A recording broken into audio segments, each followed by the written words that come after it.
Hello, welcome everybody. And how great was Kat? Thank you, Kat. That was fantastic. One thing I will mention, I spoke with someone from the Ministry for the Environment the other day, and he said only 20% of us have access to a home compost. So if you don't have a home compost, go buy a home compost after this from Bunnings. They're like $50. So yes, my name's Sophie Garth. I am a makeup artist of 13 years. I'm a very proud mum of 2 kids. I live about 15 minutes that way in Te Puke East, otherwise known as Golden Sands. And yes, I'm the host of the New Zealand Makeup Podcast. So today I am going to talk about something that's probably a little closer to your morning routine than you even realise, and that is cosmetics. And I'm not just talking about makeup. Cosmetics is makeup, but it's also everything that you can see. It's a little bit faded, but it is your body wash, your hand wash, your deodorant, your fragrance, your toiletries.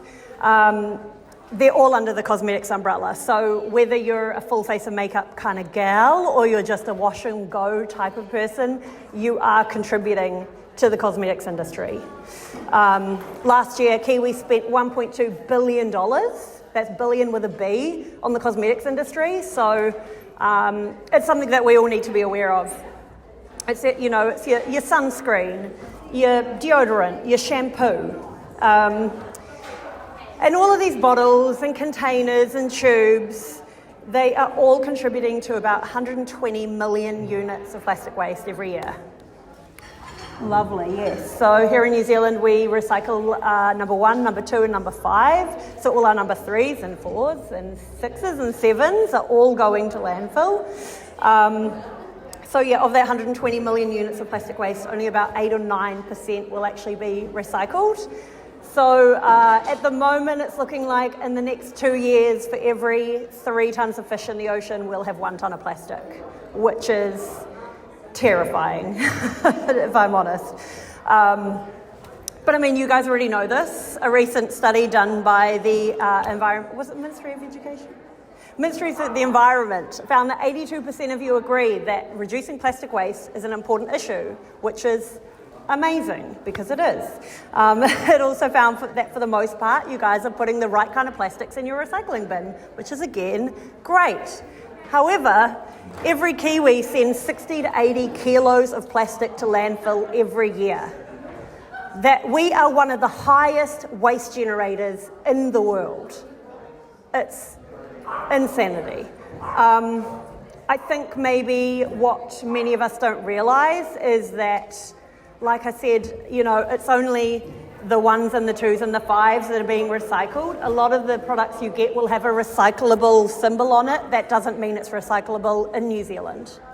In fact, anything smaller than a credit card, anything 3 inches or smaller, our machines are not capable of recycling those, so they'll get filtered out and they'll go to landfill. Best case scenario. Worst case scenario, they actually contaminate the entire batch of plastic. So everything in that batch that would otherwise have been recycled is contaminated by that one product that you've thrown away in the recycling bin, and then that entire batch goes to landfill. So I know lots of us take things to TerraCycle, right? Well, I hope we do, which is amazing. We should all be taking our small things to TerraCycle. But what TerraCycle actually recycles every year is just a drop in the ocean compared to the amount of plastic waste that the shops that house those TerraCycle drop-off points actually contribute. Look, I'm shaking. It's all right. Yeah, it's a lot, man. There are still brands using virgin plastic. The creation of virgin plastic, that's creating carbon. The harvesting of these ingredients, that's creating carbon. Shipping these ingredients and then shipping the products themselves, that's creating carbon. The cosmetics industry creates 1 billion tons of carbon dioxide every year. So you might think the global cosmetics giants know this. It's not a new conversation. So you might think that they're on top of it. But I'm here to tell you that they're not. So the Carbon Trust, every year they do an assessment of the top 10 global cosmetics giants. The Johnson & Johnson, Unilever, Estee Lauder, L'Oreal, all their subsidiaries. And as you can see from this one this year, they found that not one company has proven that they'll stop polluting. Some companies haven't even promised to do it. And some companies are actually creating more pollution since they promised to stop polluting. So either they're not stopping at all, or if they are, they're just not stopping quick enough. And here's the kicker. Around half of our cosmetic products have nasty ingredients in them that are not just bad for us, they're bad for our waterways. And one such ingredient that has been making headlines is PFAS. I spoke to someone about PFAS just before. Has anyone heard of PFAS? Anyone? Yes, down the back. Yes, that's great. So PFAS has been making headlines lately because the Environmental Protection Authority has proposed that we phase them out in cosmetics completely by 2025. So what does that mean exactly? Well, PFAS is a blanket term for a group of substances. In fact, a lot of you may have heard of PFOAs, which were banned here in Aotearoa in 2006. Well, PFOAs are a subset of a larger group of compounds called PFAs, or PFAS, which stands for per or polyfluoroalkyl substances, often referred to as forever chemicals, as you can see here. And that is because they're resistant to water, oil, heat. Some kinds of PFAS can live in the environment for over 1,000 years. So it's estimated that probably most, if not all, of the PFAS ever created is still in our environment today. And they've been manufactured since the 30s, they've been in cosmetics here in New Zealand since the 50s. They're ubiquitous in modern society. They're in your firefighting foam and your non-stick cookware, but they're also in your favourite liquid lipstick or waterproof mascara. And given the fact that women ingest about 2 kilos of lipstick in their lifetime on average, it's pretty safe to assume that all the women in this room probably have PFAS inside their bodies right now. And in America, they think 99% of people have PFAS in their bodies. Scientists think that that number is probably pretty much the same around the world. And the really scary thing about that is that only now are we learning that there's a link between PFAS and a growing number of health concerns. PFAS binds to proteins, so it binds to the proteins in your blood and it ends up building up in the organs that house a lot of blood, like your liver and your kidneys. So you end up getting liver and kidney disease, cancer. It's also leading to infertility, low birth weight in babies, and it's doing the same to our marine life and our wildlife. So our fish are becoming infertile. The babies that they're having are low birth weight, so they don't survive. So we are actually depleting our fish populations by what we're washing down the drain.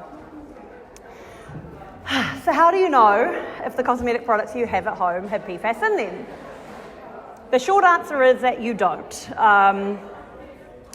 So a good indicator would be the word fluoro. The F in PFAS stands for fluoro.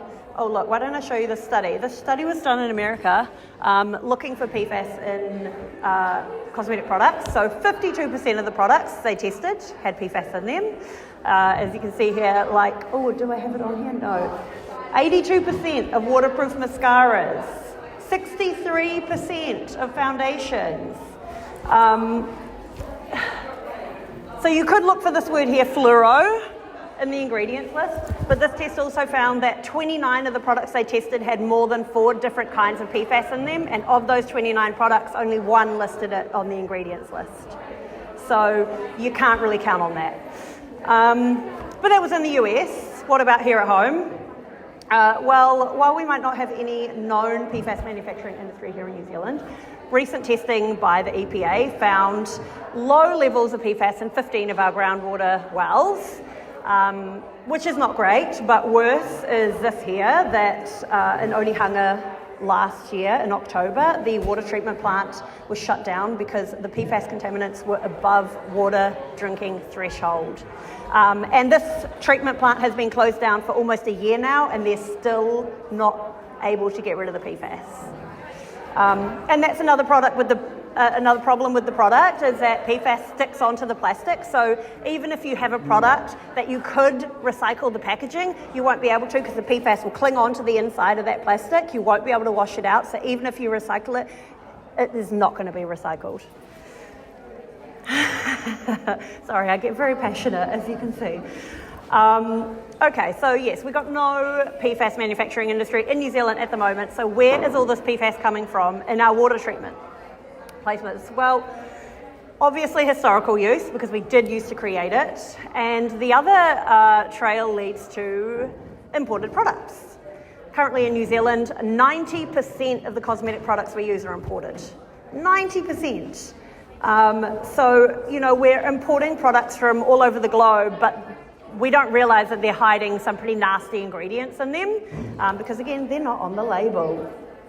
So it's just like this invisible chain reaction. You're buying a product, it's packed in plastic, and then it's shipped across the globe, and then it's got ingredients in it that you're putting on your skin that aren't great for your skin or your body, and then you're washing them down the drain, and they're not great for Papatūānuku, and it's not great.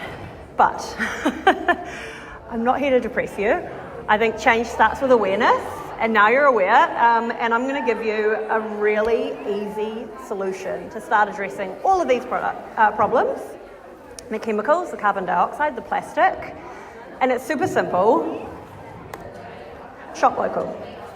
So all of these, if you can see them, are amazing Kiwi cosmetics brands. So all of these brands aren't just locally made, they are worrying about their future focus, they're worrying about their packaging. Kiwis are innovators, we always lead the way in science, and formulation is a science. And look, you might be thinking, I've been loyal to this mascara brand since I was 18, you know, if it ain't broke, don't fix it. But I'm here to tell you it is broke. We all have our comfort zones, we all have our tried and true products, but I think we are afraid that when we buy local, we're going to lack in efficacy, but actually, the rest of the world's just like jumping onto the sustainability bandwagon. They're seeing it as a buzzword, and now they're interested. We have been driving the sustainability train since the 80s. We are actually like world leaders in sustainable cosmetics. The world should be looking at us. We should not be buying from them. It's madness. You know, we have really, really strict guidelines here in Aotearoa, so everything that is made here under our guidelines is safe. And it's not just that, it's think about that $1.2 billion a year we're spending on cosmetics, and yet 90% of that we're buying from overseas. Imagine if we funneled that 90%, that lion's share of that $1.2 billion back into our own economy instead of sending it overseas. It just makes sense to me. So I wanted to share a little bit of good news with you guys. So these are some amazing brands. I'm just going to go into a few of them. And first is this brand, Only Good. You might have seen them. They've just recently had a little bit of change in packaging. It used to be a brown bottle, brown recycled plastic bottle. So Only Good, as the name suggests, has only good ingredients in it. This is their hand wash, they do body wash, a whole bunch of other things. They also recently made the switch, so they went from their brown recycled plastic bottles to this new sugarcane plastic. What's really interesting about that is a lot of vegetable-based plastics aren't able to be recycled in New Zealand, but sugarcane plastic is. It's a number 2, so you can put it in your curbside recycling when you're done with it. Because there's no nasties in there, you can wash it out and it can be recycled. But best of all, sugarcane plastic is actually carbon neutral, because as the sugarcane grows, it absorbs carbon from the air. So the manufacturing of this plastic, rather than contributing more carbon dioxide, it's actually pulling carbon dioxide from the environment. So yay, go Only Good. Another one which I thought was really cool is Solid Oral Care. So Solid Oral Care was started by a dental hygienist who saw the amount of plastic toothpaste tubes going to landfill. So they make a lot of amazing like toothpaste tablets, toothpaste powders, but what I also thought was really cool is this floss thing over here. I don't know if you can see it. It's like a little aluminum tin. The floss comes in there. When you run out of floss, you buy a replacement in a cardboard box rather than another little plastic thing that can't be recycled. But better yet, the floss itself is made from a corn-derived PLA rather than Teflon or what else do they make it from? Teflon or nylon, which are, again, not great options. So a much more sustainable option for floss and for toothpaste. They also have like a loyalty system, so when you're done with your glass jar, you can return it to where you bought it from and you'll get a discount, I think, after the 12th one. So yay, love solid. And then a little closer to home for me is a makeup brand, started by another Kiwi makeup artist called Emma Peters back in 2018, and this is Olive. I'm wearing it today. I use it in my professional makeup kit. And I'm going to read this because Olive has committed to a really ambitious sustainability plan. So their goals encompass reducing greenhouse gas emissions, conserving water resources, protecting biodiversity, ethical ingredient sourcing, supporting the well-being of their staff and customers, fostering diversity and inclusion, giving back to their community. They're doing all the things that all the brands should be doing. They're setting a standard for Kiwi makeup, in my opinion. They've also got the B Corp. Does anyone know what the B Corp symbol is? We should all be looking for this B Corp symbol on everything we buy, to be honest. So yeah, another amazing brand doing amazing stuff. So I don't work for any of these brands. I don't get a kickback from any of these brands for telling you how great they are. I just want you to be aware, and I want you to go out and do your cosmetic shopping and think about these brands. Think about the standard that they're setting. Think about what they stand for and look for that in what you're buying. Kiwi brands, we are absolutely ahead of the game in terms of ingredients, but there's also a lot of our brands that are like this, that have a future focus, that are worried about the waste that they're creating. When you start shopping local, that's a small change, but it leads to a bigger change. You know, at first you'll just start shopping local, and then you'll see that not all local brands are created equal. Some have a future focus, some don't. Some have circular waste systems, some don't. Some give back to their communities, some don't. Start small and it will grow, right? And then we all will let our money speak for us. By choosing the brands that care about the future, that care about us, that care about the environment, they're the brands that are going to do well. We're going to show the industry what we want, and we'll get more of that. So, I think that's it. Yeah. That's it. Amazing.